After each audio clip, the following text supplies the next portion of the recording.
ጽናት እንቅልፍ ሳወስዳቸው ዝናብ አባራ።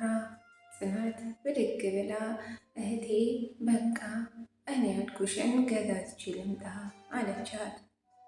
በጸሎትም ፈገግ ብላ እሺ ጽናቴ አለቻት። ጽናት ሹራብ ደርባ ሻርቧን በፊቷ ላይ ጠምጥማ ልትገዛ ያሰበችውን ለመግዛት ወጣች። በጸሎት ሀሳብ ላይ ናት። እንዴት እንዲህ በጥቂት ሰዓታት ልድን ቻልኩኝ? ሊባኖስስ ትናንት በሌሊት የት ሄዳ ነበር? እነዛ የአዳኙ ሰውዬስ ማን ናቸው?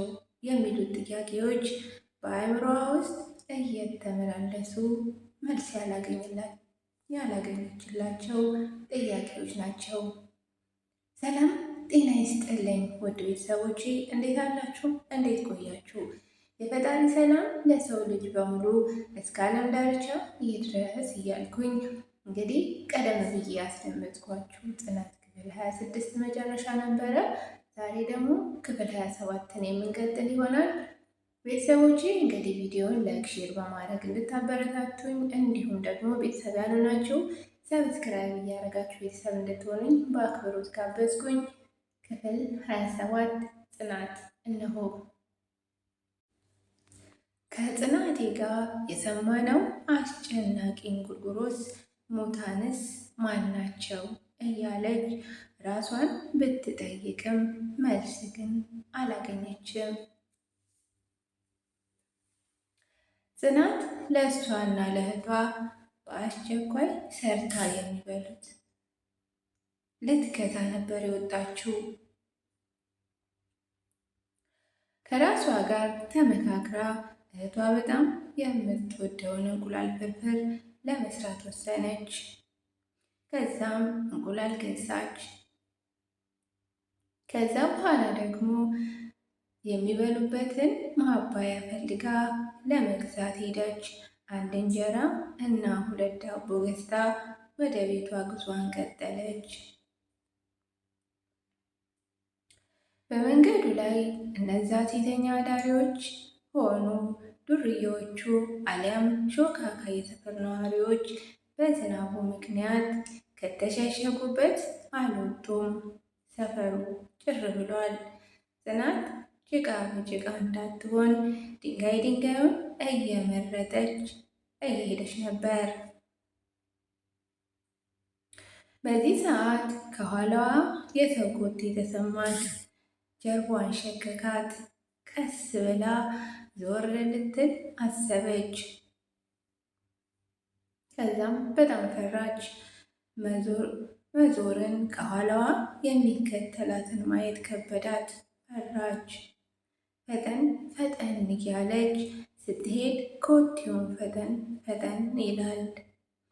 ቀስ እያለች ስትሄድ ኮቴውም ቀስ ይላል። ፈራች።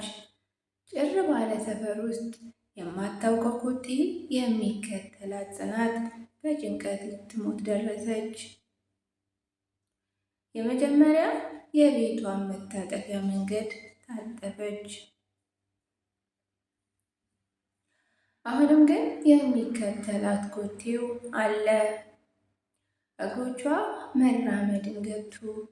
አቆሙ። ቀጥ ብላ ቆመች እና ቁጢጥ ብላ ተቀመጠች። ወዲያው የሩጫ ኮቴ ተሰማት።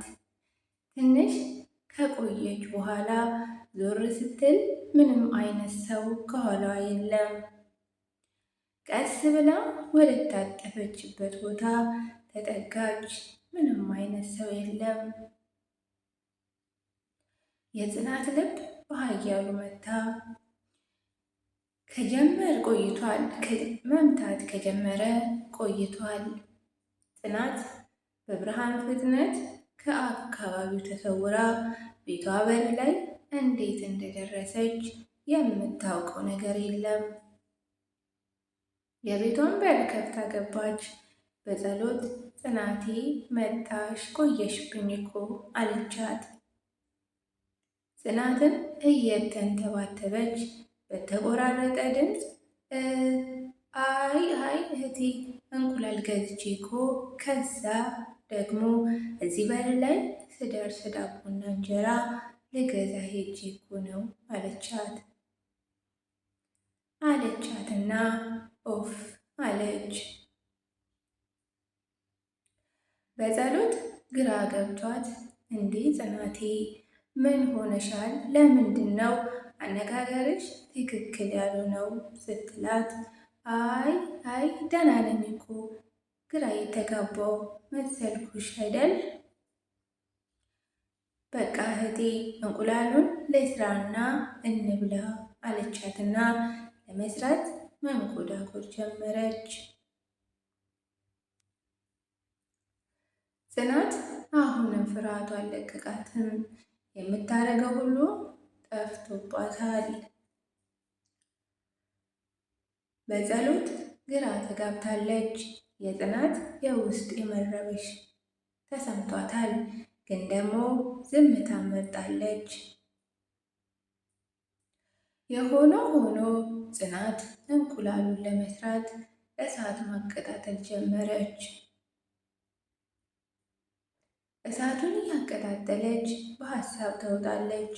በድንገት ሳታስበው የጫረችው ክርቢት ከሀሳቧና ከፍዘቷ አንቅቷታል።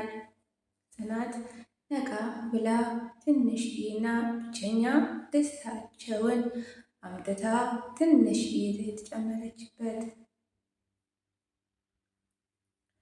እና እሳቱ ላይ ጣደችውና በከሰል ማንደጃው ቀዳዳ በኩል ማራገቢያውን በመጠቀም ማራገብ ጀመረች። እሳቱ በኃይል ተቀጣጥሏል፣ ድስቱን አግሎታል። በጸሎት አሁንም ከሀሳቧ መንገድ አልተመለሰችም። ከሀሳብ መንገዷ የተመለሰችው ጽናት የጋለ ዘይቱ ላይ ጎድጓዳ ሳህን የመታችውን እንቁላል ዘይቱ ላይ ስትጨምር ባወጣው ድምፅ ነበር።